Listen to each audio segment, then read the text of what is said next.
ஆனா அம்பேத்கருடைய கொள்கையோ அம்பேத்கருடைய எண்ணங்கள் என்னன்னா கீழே கிடக்கிறவனும் மேல வரணும். தொழில் தீர்மானம் என்ன பண்றாருன்னா அம்பேத்கர் தான் இவங்களுடைய இது மாதிரியும் மற்றவங்களும் உரிமை இல்லாத மாதிரியும் ஒரே ஒரு கொள்கை, எங்களுக்கு மோடியை தோக்கடிக்கணும். கேரளால கம்யூனிஸ்டும் காங்கிரஸும் தமிழ்நாட்டுல கும்மி அடிக்கிறாங்க. மத்திய அரசாங்கத்துடைய திட்டங்கள் எல்லாம் நீங்க பாத்தீங்கன்னு வச்சுங்களேன், 2045 நோக்கி போயிட்டு இருக்குங்க. நம்ம 2024 இருக்கோம். இந்தியை கத்துக்கூடாது, இந்தியை தடுக்கணும், இந்திய பூந்தி போல அப்படியே நசுக்கி தள்ளணும்னு நினைக்கிறாங்க. மத்திய அரசுக்கு வந்து பணம் கட்டுறதும் கொடுக்கல. ஏன்னா செத்ததுக்கு அப்புறம் நீ பணம் வாங்கினா வாங்கலாம்னா. வணக்கம் நண்பர்களே, என்னுடைய பெயர் கோகுல் பாபு, வழக்கறிஞராக நான் இருக்கிறேன். நீங்க பார்த்துட்டு இருக்கிறது வந்து சிட்டிசன் சேனல். உங்களுடைய அன்பும் ஆதரவும் எங்களுக்கு தேவை. கண்டிப்பா இந்த சேனலை சப்ஸ்கிரைப் பண்ணி சப்போர்ட் பண்ணுங்க. இங்க இருக்கக்கூடிய அடித்தட்டு மக்கள், வறுமை கோட்டு கீழே இருக்க மக்கள், பழங்குடியினர், ஆதி திராவிடர், பட்டியலின சமுதாயத்தில் இருக்கிற மக்கள்லாம் அவங்களுக்கு செஞ்சு கொடுத்துட்டோம்னா அவன் வந்து கொஞ்சம் வளர்ந்துருவான். அவன் வளர்ந்துட்டான்னா அவன் படிப்பான், அவன் மூளை நல்லா வேலை செய்யும், அவனுக்கு வெளி உலகம் தெரியும். எனக்கு இதை கொடுக்கணும் உரிமையாக கேட்பான். எங்களை ஏன் அப்படி வந்து இப்போ ஏமாத்துறேன்னு கேட்பான். அப்போ அவன் விளைஞ்சிடக்கூடாது, அவன் மூளை செழிச்சிடக்கூடாது, அவனுக்கு வெளி உலகம் தெரிஞ்சிடக்கூடாது. அப்படிங்கிறதுக்குன்னு இந்த மாதிரி அரசுலேருந்து வரக்கூடிய பணத்தையே திருப்பி அனுப்பினவர் தான் இந்த வேட்பாளர். இன்னும் சொல்ல போனால் சமுதாய வெறியை தூண்டி தான் அரசியல் நடக்குது. சமுதாய வெறினா என்ன? அம்பேத்கருங்கிறவர் பொதுவான தலைவர். அம்பேத்கர் இந்த உலகத்துக்கே பொதுவான தலைவர்னு சொல்லலாம். அவருடைய கொள்கைகள்லாம் முழுசும் படித்தவங்க கண்டிப்பாக அம்பேத்கர் வந்து ஒரு சமுதாயத்துடைய தலைவர் கிடையாதுன்னு சொல்லுவாங்க. அம்பேத்கர் ஒன்றும் இந்து மதத்திலேருந்து ஒன்றும் பிடிக்கலன்னு போகல. அவர் இந்து மதத்திலேருந்து புத்தருக்கு தான் தவிர்த்து கிறிஸ்துவத்துக்கோ சீக்கியத்துக்கோ சமயத்துக்கோ போகல. அது அவங்களுடைய விருப்பம். ஆனால் அம்பேத்கருடைய கொள்கையோ அம்பேத்கருடைய எண்ணங்கள் என்னன்னா கீழே கிடக்கிறவனும் மேலே வரணும், எல்லாரும் சமமாக இருக்கணும். அதுக்குரிய திட்டங்களையும் அதுக்குரிய செயல்பாடுகள் தான் அம்பேத்கர் அன்னைக்கு உருவாக்கி கொடுத்தாரு. அம்பேத்கர் அன்னைக்கு மத்திய அரசாங்கம்னு சொல்லக்கூடிய இன்னைக்கு பிஜேபி தான் வந்து தூக்கி பிடிச்சிட்டு இருக்கு. நான் பார்த்த வரையுமே அம்பேத்கருக்கு சிலையா இருக்கட்டும், அம்பேத்கருக்கு வந்து கௌரவிக்கிறதா இருக்கட்டும் மத்திய அரசு பண்ணிட்டு இருக்கு. இங்க தொழில் தீர்மானம் என்ன பண்றாருன்னா அம்பேத்கருக்கு இவங்க தான் வந்து அம்பேத்கர் தான் இவங்களுடைய இது மாதிரியும் மற்றவங்களும் உரிமை இல்லாத மாதிரியும் அம்பேத்கர்னு சொல்லி சட்டமேதை அப்படி அதெல்லாம் உண்மைதான். அவரை பாராட்டுறதெல்லாம் நான் ஏத்துக்கிறேன். ஆனா கீழே இருக்கக்கூடிய தன்னுடைய தொண்டர்களை மூல செலவு செஞ்சு முட்டாளாக்கி கோஷத்துக்கும் வம்புழுக்கிறதுக்கும் அங்கிட்டு இங்கிட்டு தப்பு பண்றதுக்கும் தான் சொல்லி கொடுத்துட்டு இருக்காரு.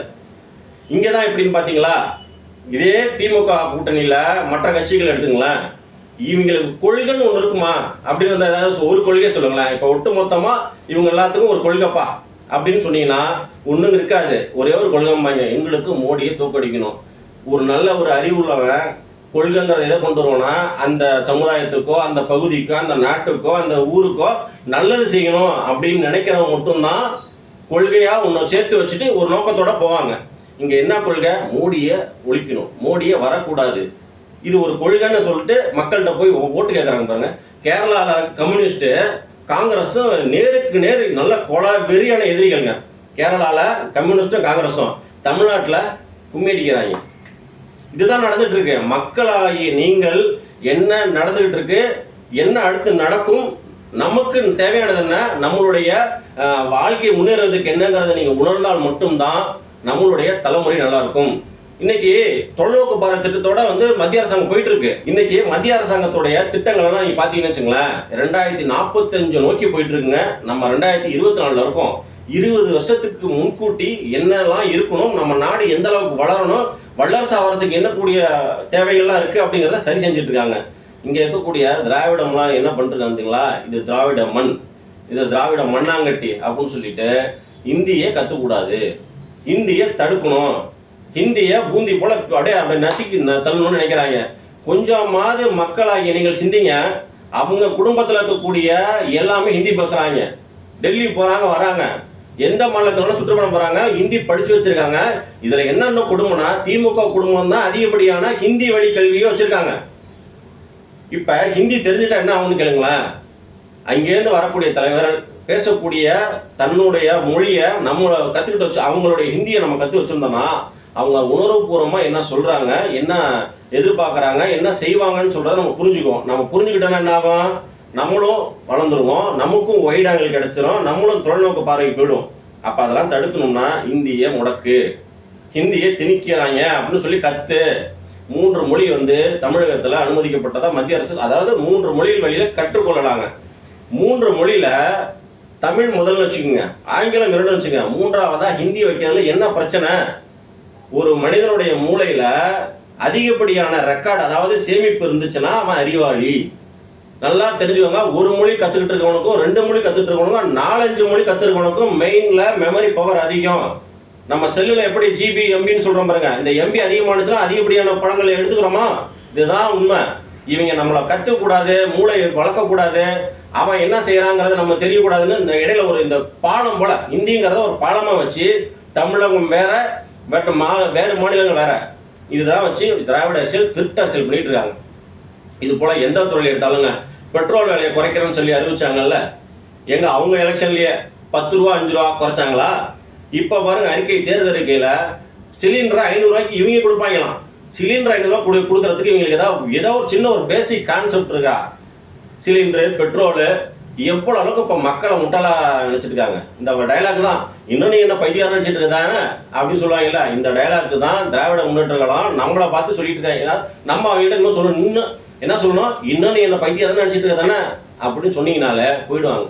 எல்லா இடத்துலங்க பாதிக்கப்பட்ட மக்கள் பொங்கி எழுறாங்க. ஒண்ணுல மிர்ஜாம் புயல் பாத்தீங்கல்ல, மிர்ஜாம் புயல என்ன நடந்தது?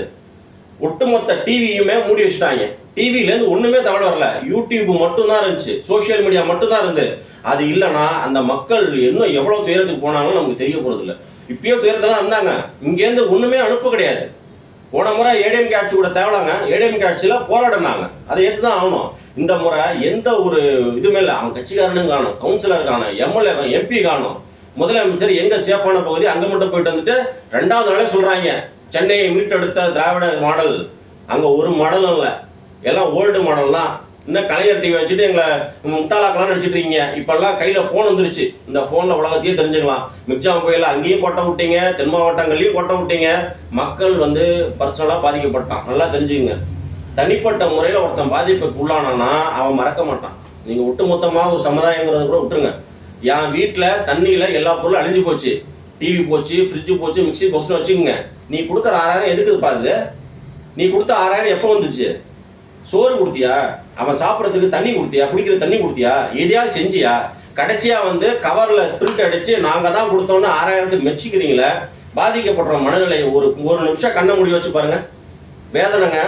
கரண்ட் இல்லை, ஃபோன் தொலைத்தொடர்புக்கு எந்த வசதியும் இல்லை, உணவுக்கு வழி இல்லை. இங்கேருந்து போய் ஏதாவது கடைக்கு போனாலும் ஒன்றும் இல்லை, கடையும் நாரி போய் இவ்வளோ தவிச்சு நிற்கிறாங்க. நீங்கள் என்ன பண்ணீங்க?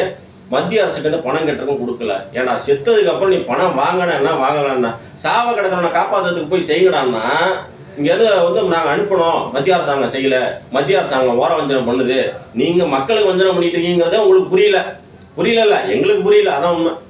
அதனால இன்னைக்கு இருக்கக்கூடிய அரசியல் சூழல்ல வேட்பாளர்களுடைய நிலைமையை பார்த்தீங்கன்னா ரொம்ப கவலைக்கிடமா இருக்கு. அதுவும் திராவிடம் தான் அதுல நம்பர் 1ல இருக்கு. மக்களாகிய அனைவருமே நீங்க முடிச்சுட்டு இருக்காங்க. இன்னமும் மக்களை முட்டாள் நினைச்சுக்கிட்டு ஏமாத்திட்டு இருக்காதீங்க. இந்த பதிவுடைய இறுதியா நான் என்ன சொல்ல வரேன்னா, மக்களாகிய நீங்கள் விழிச்சுக்கோங்க, முழிச்சுக்கோங்க. நீங்க செலுத்துற வாக்கு அடுத்த தலைமுறையினுடைய வளர்ச்சி வாக்கா இருக்கணும். அதனால சிந்திச்சு செயல்படுவீர். வெற்றி அடைவதற்கு நீங்கள் சரியான ஒரு வாக்கை தேர்வு பண்ணீங்க அப்படின்னு நினைச்சுக்கிட்டு இந்த வீடியோல இருந்து நிறைவு போடுறோம். அடுத்த வீடியோக்குள்ள உங்களை மேலும் மேலும் பல விஷயங்களை சந்திக்க தயாராக உள்ளோம். நம்ம சேனலை மறக்காம சப்ஸ்கிரைப் பண்ணிட்டு கூடவே அந்த பெல் பட்டனை பிரஸ் பண்ணிக்கோங்க. நன்றி, வணக்கம்.